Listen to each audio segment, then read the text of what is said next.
Jadi nakes itu dapat keuntungan berapa sih? Kalau aku pribadi nggak ada masuk di rekeningku. Nggak ada.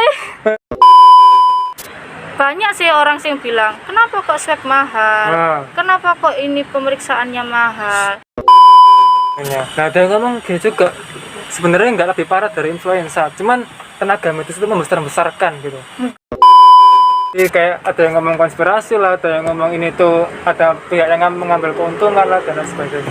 Mbak sebagai tenaga medis gimana anak ketemu? Konspirasi, mungkin. Dan Mbak Rahani ini ya omnya dulu sempat terkena COVID dan sekarang sudah nggak ada. Itu dulu berapa bulan? Udah disakitin kayak gitu. Ya Pak, ini kan masih emang protapnya kayak gini. Enggak Mbak, nanti bayar lagi gini. Wis kemarin aku sampai disentak Mas. Orangnya kan tinggi ya, Arab kan. Aku kan kecil, aku kan sampai ndangak gini kan ya. Ingat ya, nakes itu nggak pernah minta apa-apa dari kalian. Kita itu kerjanya ikhlas, beneran itu.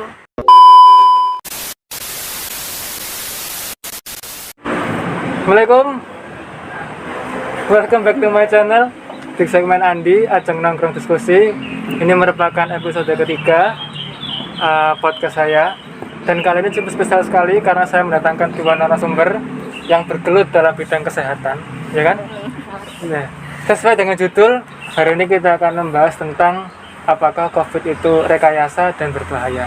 Dan kali ini kita semua bersama Mbak Nami. Siapa nama lengkapnya? Nami Putriantari. Beliau adalah seorang analis kesehatan yang menangani orang yang barusan dari luar negeri di Wisma Karantina. Dan yang bagian nge-swab, rapid nge-swab. Kadang sih ikut ngerujuk. Ngerujuk itu ngapain? Kalau hasilnya dia positif, ngerujuk ke rumah sakit yang dirujuk. Di MOU, sama-sama MOU-nya. Yang menyembuhkan COVID. Dan juga siapa namanya, Mbak Rahani. Beliau juga merupakan lulusan perawat, dan keluarganya juga banyak yang bukan keluarga sih, lingkungan sebenarnya. Lingkungannya banyak yang terkena. Ya nggak banyak, tapi beberapa terkena COVID. Berapa orang? Kalau yang dekat itu satu, tapi beberapa teman memang ada yang positif. Yang rapid ya, bukan swab. Reaktif berarti. Reaktif ya. Yang positif, katanya omnya tadi positif. Pak D. Oh, Pak D ya, Pak D positif. Sekarang sembuh? Benar. Nggak ada. Oh, udah nggak ada. Nah, back to tema. Bicara soal COVID itu rekayasa. Jadi gini, kenapa saya mengangkat tema ini? Mungkin ini berbeda konteks di Surabaya. Akan dari pedesaan yang dimana masyarakatnya itu mungkin kurang terbuka terhadap ilmu pengetahuan, kurang ilmiah lah kalau dibandingkan sama Surabaya. Di Surabaya mungkin sadar kalau protokol kesehatan itu penting, ya kan? Tapi mereka anggapnya nggak penting, bahkan anggap itu COVID itu nggak ada, sebuah rekayasa saja. Jadi kayak ada yang ngomong konspirasi lah, ada yang ngomong ini tuh ada pihak yang mengambil keuntungan lah dan lain sebagainya. Mbak sebagai tenaga medis gimana anak ketemu? Konspirasi, mungkin kalau misalnya orang yang bilang kayak gitu ya, itu orang yang belum pernah terjun ke lapangannya, gimana cara kayak gitunya sih, belum pernah langsung berhadapan. Gitu sih, soalnya ya emang virus itu nggak bisa dilihat gitu loh. Virus itu nggak bisa dilihat kamu langsung kena COVID apa nggak ada yang tahu. Ini sih kurang ada apa ya gitu itu ya Mbak ya, kurang ada penanganan dari Dinkes juga. Kurang penyuluhan. Kurang penyuluhannya juga. Mungkin kan dari pelosok juga itu kan ya keterbatasan dari Dinkesnya kesananya mungkin. Bahkan saya pernah Mbak, saya kan ada tahlilan toh, tahlilan di kampung. Nah, saya kan disuruh untuk ikut tahlilan itu kan. Nah, sebelum tahlilan aku rencana pakai masker. Nah, sampai sana ternyata nggak ada yang pakai masker sama sekali. Seluruh orang sekitar puluhan, bahkan hampir ratusan, mungkin sekitar 50 orang itu nggak ada yang pakai masker. Dan ketika saya ke sana itu semua mata tertuju ke saya. Seakan-akan aku sing salah nggak masker. Padahal kan bener, waktunya COVID harus pakai masker, tapi saat itu nggak ada yang pakai masker. Dan aku harus bertekad, aku nggak akan salaman kono. Semoga aku nggak mau salaman. Aku mau sampai sana langsung duduk. Ternyata sebelum ke tempat duduk aku disambut oleh banyak orang dan yang nyalaman itu hampir 10 orang. Waduh, aku terpaksa aku salaman gitu. Kan nggak mungkin nggak salaman. Nah, aku sampai se ekstrim itu loh. Sampai apa ya? Benar-benar mengentengkan, benar-benar nganggap COVID ini kayak penyakit biasa, halah kayak flu. Mungkin karena ada berita gini juga ya. Karena ada dulu berita itu yang ngomong COVID itu nggak lebih serem daripada apa influenza. Pernah nggak dengar berita itu? Oh, enggak. Atau TBC? Kalau membandingkan antara TBC sama COVID itu nggak bisa dibuat acuan mana yang lebih parah. Karena mereka ini sama-sama parah gitu loh. Bedanya kalau COVID ini kan virus, kalau TB ini kan bakteri. Kalau COVID ini kan lebih ke sistem imunnya. Kalau bakteri ini cuman ya bisa sembuhin sama antibiotik dan itu obatnya harus rutin. Gitu. Kalau nggak rutin, yang ulang pengobatannya dari awal lagi. Itu sih. Yang penting kalau TB ini teratur aja minum obatnya. Kalau COVID tergantung sistem imunnya. Nah, ada yang ngomong gini juga. Sebenarnya nggak lebih parah dari influenza, cuman tenaga medis itu membesar-besarkan gitu. Enggak ada. Nggak ada yang membesar-besarkan. Emang COVID itu virus, ya emang bisa dikatakan virus mematikan gitu loh. Soalnya apa? Diserang itu kan sistem imunnya gitu loh. Yang bukan diserang sih. Kalau sistem imunmu semakin lama semakin buruk, si COVID itu semakin lama juga semakin merusak organ tubuhmu gitu sih. Jadi lebih ke gini loh, kalau memang ada statement kayak gitu bukan berarti itu membuat apa ya, membenarkan bahwa ini yang jahat, enggak sih, tapi kita tuh lebih aware, lebih apa ya, lebih adaptasi lagi untuk ke arah yang lebih baik gitu. Memang kesini tuh lebih ke arah kita harus berubah gitu loh, berubah ke arah yang lebih bisa beradaptasi sama lingkungan yang sekarang, karena memang alam nggak kemana-mana. Nah, cuman sebenarnya harusnya gitu kan. Cuman ya gimana ya menyadarkan orang-orang yang anggap COVID itu rekayasa yang nggak ada. Gimana sih? Apa sih cara membuktikan kalau COVID itu ada? Apa ya? Yang kalau bisa membuktikan, ya kamu terjun langsung ke lapangan. Jadi nakes, relawan kalau bisa. Aku nggak bisa membuktikan ke orang-orang gimana caranya biar dia bisa percaya sama aku gitu loh mas. Soalnya ya susah gitu loh, setiap individu kan pemikirannya juga beda. Kalau pengen tahu ya terjun gitu loh. Bisa terjun dan bisa kamu merasakan orang terdekatmu aja sendiri yang mengalami seperti itu gitu loh. Oh, benar. Dan terjun langsung. Mbak Rihanna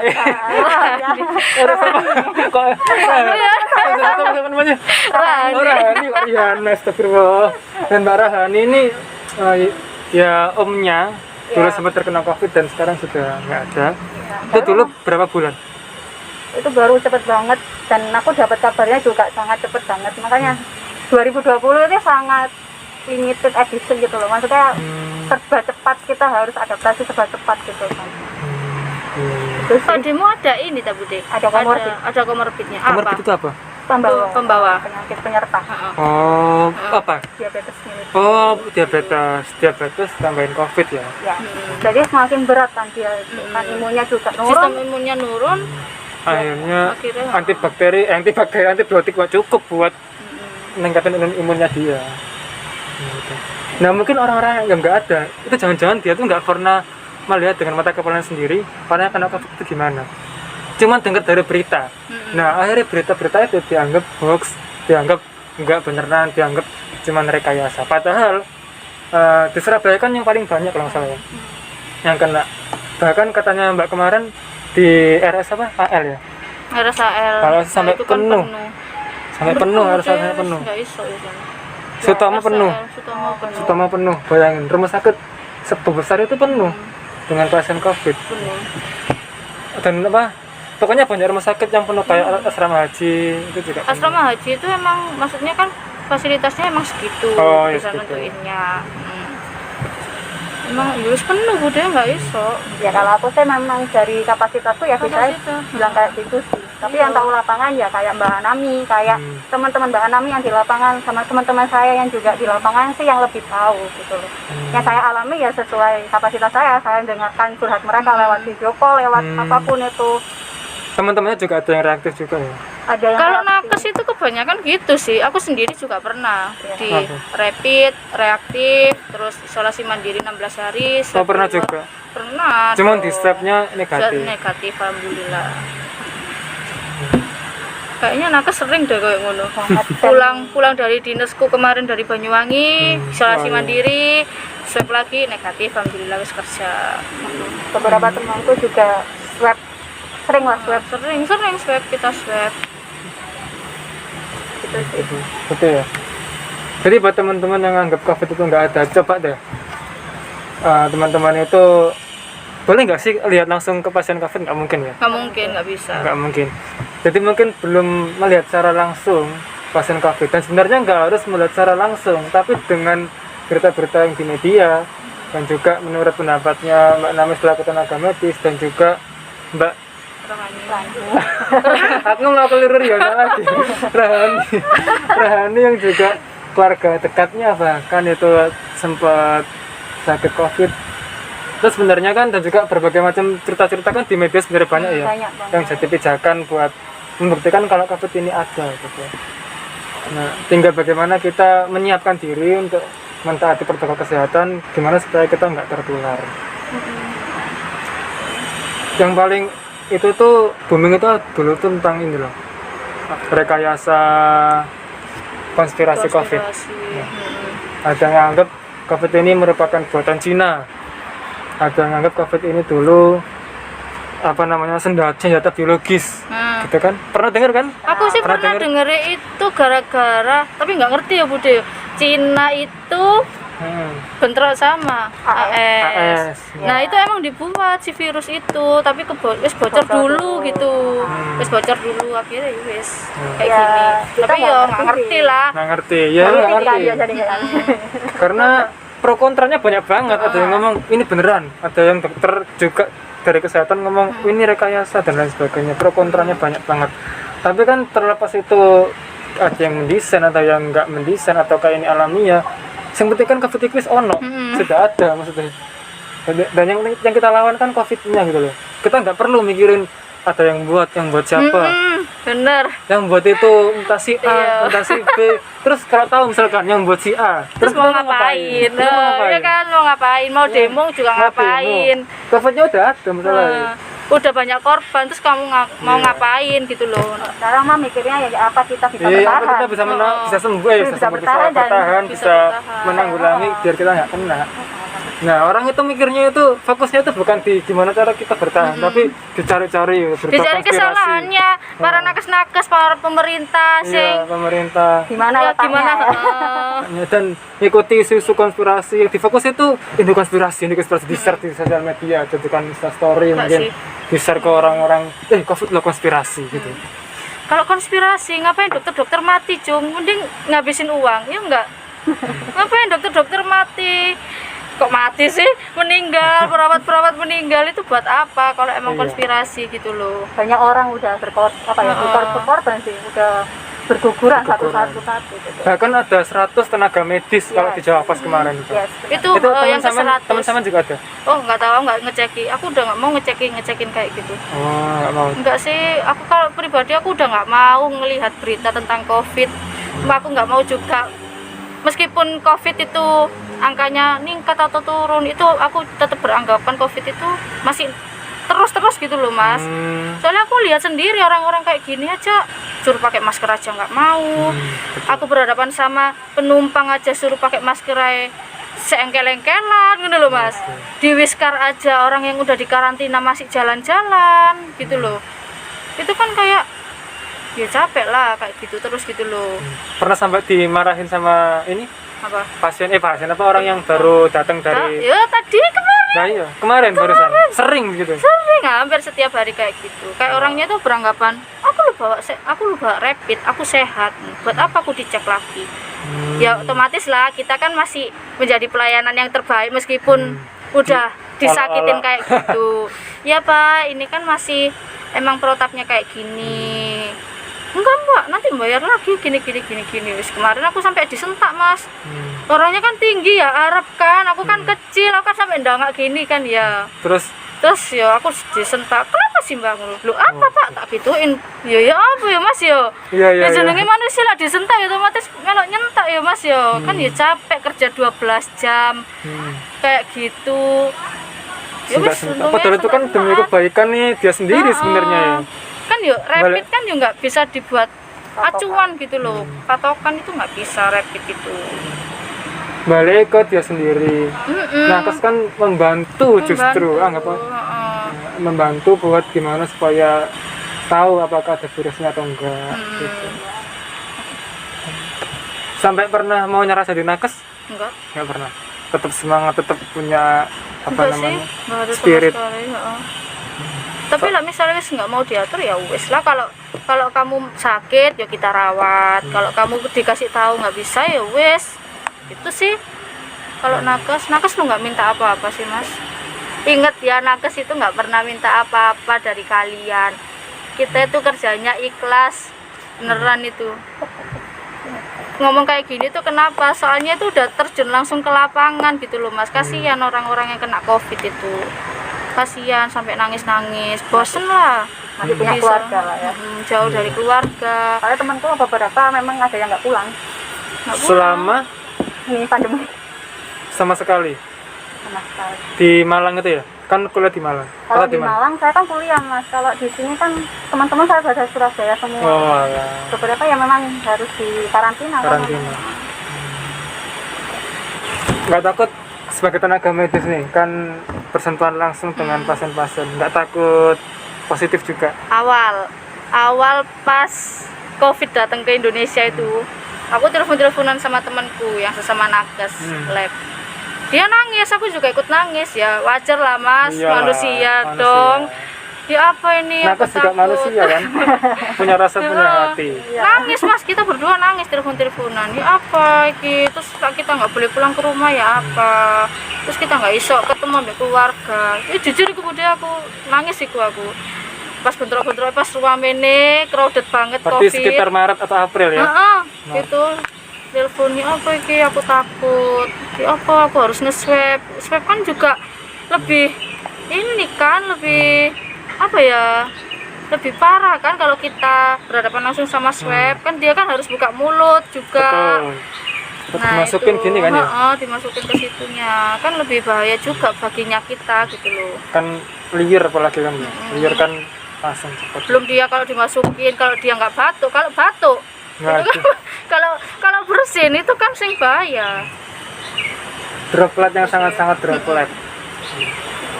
Tapi akhirnya apa yang membuat sama itu akhirnya apa lah? Oh, kata positif.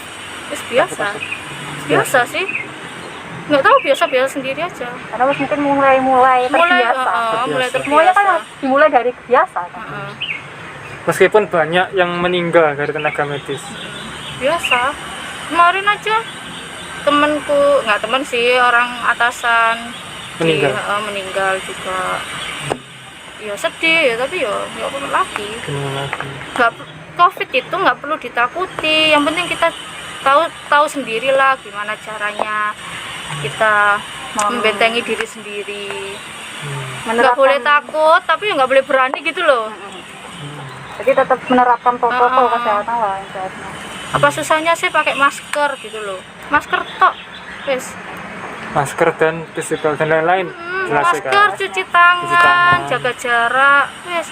Kalian lo nggak apa-apa kalau mau keluar kemana itu nggak ada yang berhentiin kamu harus di rumah aja, itu nggak ada wes. Kalian kan new normal kan New mas. normal. Kalian mau keluar itu nggak apa-apa, yang penting tetap pakai masker, cuci tangan, jaga jarak wes, itu tak lo cukup. Itu lo bantu nakes-nakes yang lain. Oke. Nah, menarik soal nakes nih. Selain juga ada yang nganggap kalau misalkan COVID itu rekayasa, juga ada yang nganggap bahwasanya tenaga medis atau pihak kesehatan itu mengambil keuntungan dari adanya virus COVID ini. Gimana tuh? Keuntungan. Dapat Kalau sebenarnya dari nakes itu dapat keuntungan berapa sih? Kalau aku pribadi nggak ada masuk di rekeningku. Masa? Nggak ada Terus terangin nggak ada, jujur nih ya. nggak ada. Masa? Kan cuman emang gaji kan emang kita perlu gitu loh, Oh, kan buat iya. makan. Tapi Ya, kalau kamu kan kalau lain-lain lo nggak ada gitu loh. Kita lo dikasih vitamin, susu, makan itu loh. Alhamdulillah gitu loh mas. Dari instansi kita lo nggak nuntut harus minta uang tambahan, minta gaji lemburan, nggak ada kayak Nggak gitu, ada. nggak ada. Terus gaji pokok itu ya? Gaji pokok itu loh wes emang tuntutan lah kalau gaji Iya, pokok. mesti itu kan wajar Heeh. sebagai tenaga kesehatan harus dibayar. Gaji, terus kalau gaji ya udah gitu loh, kita lo nggak pernah nuntut ini Nggak itu pernah ini itu. Dengar Kalau ya, guys. kalau keuntungan banyak sih orang sih yang bilang kenapa kok swab mahal, Nah. kenapa kok ini pemeriksaannya mahal. Siapa tuh berapa? 2,2 juta. Dua juta 2 juta ya? juta ke Pas ya? atasan. Enggak Betul. ada yang 27-an. 2,7 juga ada. Mm-mm. Nah, itu. Itu sih tergantung sih, kalau ya namanya usaha ya, usaha kan pasti membutuhkan apa itu namanya Modal. bukan modal, Keuntungan, keuntungan. modal. Keuntungannya itu balik lagi gitu loh, balik lagi ke instansinya. Kalau nge-swab butuh APD, butuh ini, butuh itu, Dan apa namanya? Tapi kan ada apa PCR itu? PCR. PCR ya. Itu kan PCR alatnya juga alatnya mahal. juga mahal kan. Belum lagi ngeramut reagen-reagennya. Reagen itu apa? Ininya reagen apa beda yang jelasnya? ujinya ya, ujinya. Jadi kan di dalam alatnya itu kan mungkin ada kayak semacam air-airnya, itu semacam ini reagen-reagennya gitu. Tapi kalau kula itu sebenarnya apa ya? Beli ya. Oh ya beli. Beli. Kula kalau kula swab itu berapa sih? Kalau swab Kula maksudnya itu beli mesti swab itu dapat dari mana? ininya ta. Alatnya. Ya kan mungkin ada vendor-vendor ini. Nah. Ada. Belinya kan mungkin bisa di situ mereka. Bisa grosir gitu. Wah kalau itu kita Nggak nggak ngerti. tahu sih. Enggak mesti pengen merejet kan kira-kira keuntungannya berapa sih? Oh nggak swab itu? nggak ngerti aku lah itu. Nggak ngerti ya? Nggak ngerti. Misalkan swab itu 2 juta dan orang swab itu 2,1 juta, berarti kan 100.000 keuntungannya kan. Dan ini berapa? Nggak tahu. Nggak tahu aku kalau itu. Tapi yang pasti harga swab itu sekitar 2 komaan. Tergantung rumah sakitnya kan. Kalau saat di bawah 2 itu loh, wis Ada. murah itu. Ada. Tapi itu wis termasuk murah. Bedanya apa sih yang mahal sama yang murah? Kecepatan itu nggak sih? Kecepatan untuk hasilnya kan. Hasilnya. Sebenarnya kan semuanya tuh opsi. Karena aku bilang tadi kan, Oh, iya. opsi kan. Kalau mau yang cepat ya Nggak mahal. ada yang mau cepet 6 jam tapi harganya 6 juta. Ada yang Kan gitu ngantri kan, swab itu pasti ngantri kan.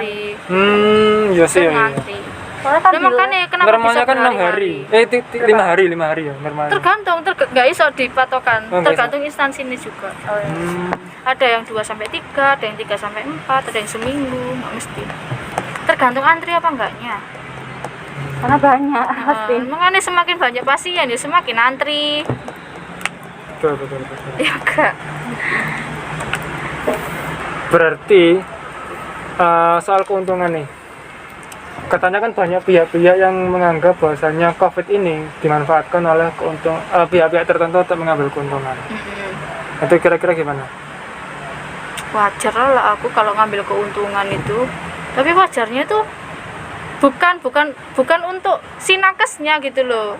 Untuk instansinya gitu loh. Maksudnya ya, untuk rumah sakitnya. Jadi kayak gini loh, memutar. Oh. Kan dia kan swasta, bukan kalau kita mikirnya dari swasta ya, kenapa kok swasta itu mesti Lebih pemeriksaannya itu lebih mahal ya kan?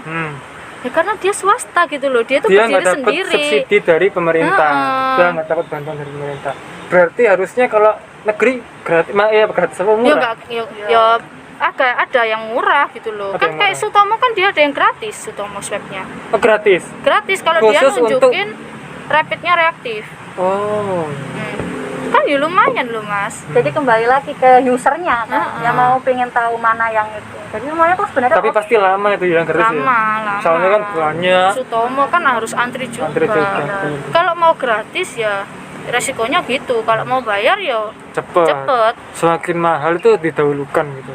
Ya nggak didahulukan juga sih Bude. Emang kan sekarang posisinya kan COVID ya. Ya. kan Sutomo kan sebagai rujukan gede kan Mas, dan dia kan juga punya pemerintah kan. Ya udah, kalau misalnya kamu mau yang gratis ke Sutomo, tapi antrinya juga lama, ada di jadwal, dijadwalkan kamu harus swab hari apa. Soalnya kan yo banyak banget pasiennya gitu loh. SDM-nya mungkin juga terbatas, jadi kan harus antri juga. Kalau rapid berapa rapid? Rapid sekitar maksimal 150-an kayaknya. Rapid masih murah. Masih murah ya. Heeh.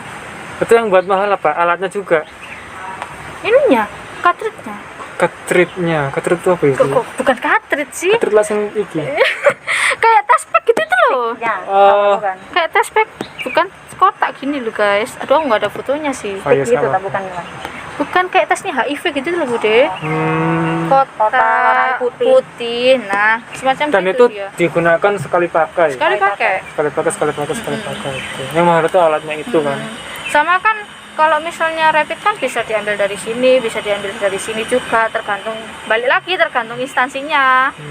Kalau dari sini kan juga kita perlu tabungnya juga, tabung darahnya gitu. Ya balik lagi sih kayak gitu sih, kita nggak ngambil keuntungan yang berlebih kok, itu wajar menurutku gitu loh. Soalnya jam kerjanya loh Ya. kan nambah kan, dan juga karena potensi COVID akhirnya kan jarang ketemu keluarga, nggak boleh pulang. Nggak boleh. Bahkan ada yang sampai sebulan full itu Itu nggak boleh. nggak pulang sama Iya. sekali ya kan. Kadang boleh pulang, tapi kalau boleh pulang tapi syaratnya harus swab dulu gitu. Ini rencananya sih Wiskar gitu sih petugasnya, tapi nggak tahu lagi jadi apa enggak. Nggak boleh pulang. Nggak boleh pulang. Juga tekanan batin kalau pulang mereka masih pikiran Swab. jangan deket aku kayak gitu. Kalau bisa jauh dulu gitu. Nggak bisa melulu, nggak bisa kiss. Nggak bisa. Nggak bisa. Aku kemarin pulang dari Banyuwangi Bude, ibu bapakku tak suruh di kamar, aku langsung naik ke atas. Wes maskeran terus, apa bos di atas bisa. Nggak bersentuhan sama sekali. Langsung ambil piring, garpu, sendok tak taruh di atas. Sampai iki ceret. Paling turun pas malam, pas mereka udah bubuk gitu, aku ngambil air. Gitu. Sorry guys, agak keganggu dikit tadi memorinya penuh. Tadi yang mana ya? Sampai mana ya? Sampai profit. Banyak orang yang mengambil keuntungan dari COVID. Ya. Jadi sebenarnya wajar kan, apa namanya, ada orang yang mengambil keuntungan dari dari COVID. Karena kan fitrahnya manusia itu ingin mendapatkan untung. Ada nggak orang yang mau rugi? Ada. Nggak ada. Pasti kan Namanya pengen orang untung. buka usaha, men. Rumah sakit, orang periksa, bahkan nggak hanya COVID loh. Misalkan penyakit Penyakit biasa aja aja loh. loh. Si dokternya dan si rumah sakitnya kan pasti mengambil keuntungan lah, entah dari obatnya, dari suntiknya, dan berbagai macam yang lain lah. Gak hanya COVID sebenarnya. Ya. Cuman yang jadi agak miris ya, mungkin ada pihak-pihak yang itu kurang memanusiakan manusia. Contohnya gini, oke lah, aku ini pendapatku pribadi ya. Oke lah, aku sepakat mengambil keuntungan, tapi ya agak dikasihani mungkin orang yang benar-benar, mohon maaf, benar-benar nggak mampu, benar-benar menengah ke bawah, yang kalau nge-save itu nggak bisa makan, ngerti nggak? Nah itu. Tapi kalau orang yang mungkin secara fulusnya itu banyak, cukup ya nggak apa-apa lah, rek, guys, bro, kalian nge-save itu buat diri kalian sendiri. Kecuali kalau kalian itu nggak bisa makan, mohon maaf, secara ekonominya kurang mampu, itu baru mungkin dapat keringanan harusnya dari rumah sakit. Cuman kan yang sering saya dengar dari teman-teman kan kurang memanusiakan manusia. Artinya itu orangnya itu nggak mampu, nggak punya uang sebesar itu, tapi dipaksakan buat membayar segitu. Nah itu nggak tahu sih di apa wisma karantina ya, itu ada apa enggak? Nggak ada ya. Semuanya orang-orang yang secara ekonominya mampu Ada sih, kan banyak sih apa TKI balik gitu kan. TKI. TKI balik. Tapi kan mereka juga dikasih fasilitas makan, minum, ada rotinya juga. Oh, gratis. Gratis. Gratis. Yang bayar cuma swab dan rapid aja kan. Semuanya itu. Jangan-jangan itu diputarkan ke sana keuntungan dari swab, enggak? Wah, kalau itu nggak ngerti juga Nggak ngerti ya. juga. Itu kan urusan yang maksudnya bagian kantor. Kalau aku kan bagian lapangannya mungkin aku juga nggak ngerti sih kalau itu. Iya, iya. Nah terus ini nih yang menarik lagi tuh ada orang yang abai terhadap protokol kesehatan itu karena nganggapnya mati itu takdir. Konyol. Konyol. Jadi aku kena covid, aku gak maskeran, aku gak cuci tangan, gak apa kalau aku mati ya wis takdir. Kabeh ya mati, guys. Nah, makanya mati takdir. Ngapain ikut kecampur dengan kematianku gitu dan bilang begitu. Gimana nanggepinnya? Ayo, Mbak, coba. Coba.